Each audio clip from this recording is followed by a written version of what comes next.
A student buys new noise-canceling headphones. The moment he turns them on, he hears a clear whisper, "Don't look out the window." He freezes. The room is silent. The whisper repeats, more urgent. "Don't look." Instinct kicks in. He looks anyway. On the fire escape, someone is pressed against the glass, face inches from his, smiling like they've been waiting. He rips the headphones off. The whisper continues, even though the headphones are on the floor.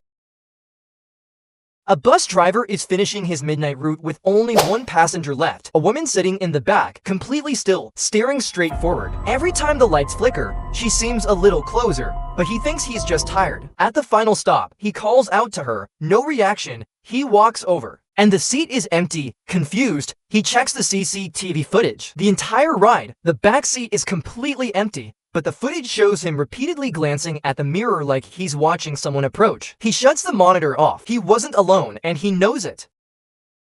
So there's this guy walking home late at night, right? He sees an old payphone on the side of the road, the kind nobody uses anymore. As he walks past it, the phone suddenly starts ringing. He hesitates, but curiosity wins, so he picks it up. And the voice on the other end? It's his own, same tone, same breathing, same little nervous laugh, and the voice says, "Don't take the shortcut, just trust me." The guy freaks out, drops the phone, and looks around, but there's no one else there.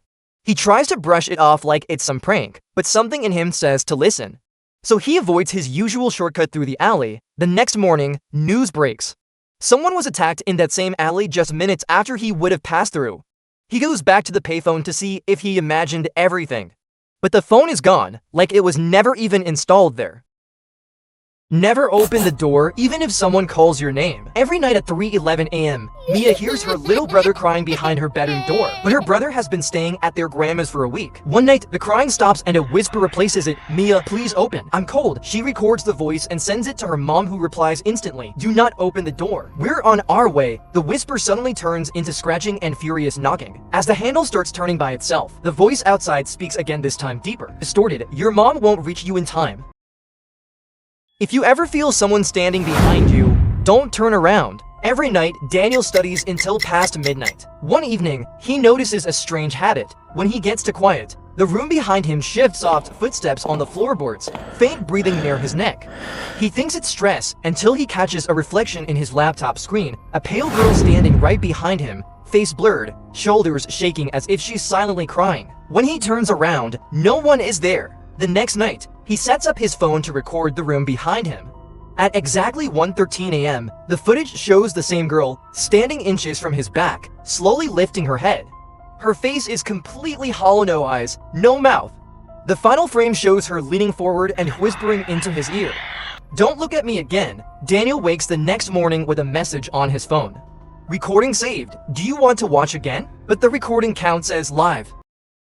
If a hotel gives you a room number they never assign, leave. A traveler arrives at a cheap motel after midnight. The receptionist hesitates before giving him a key to room 104. "We don't usually use that one," she says quietly. "Just don't open the curtains." He thinks she's being weird, but he's exhausted.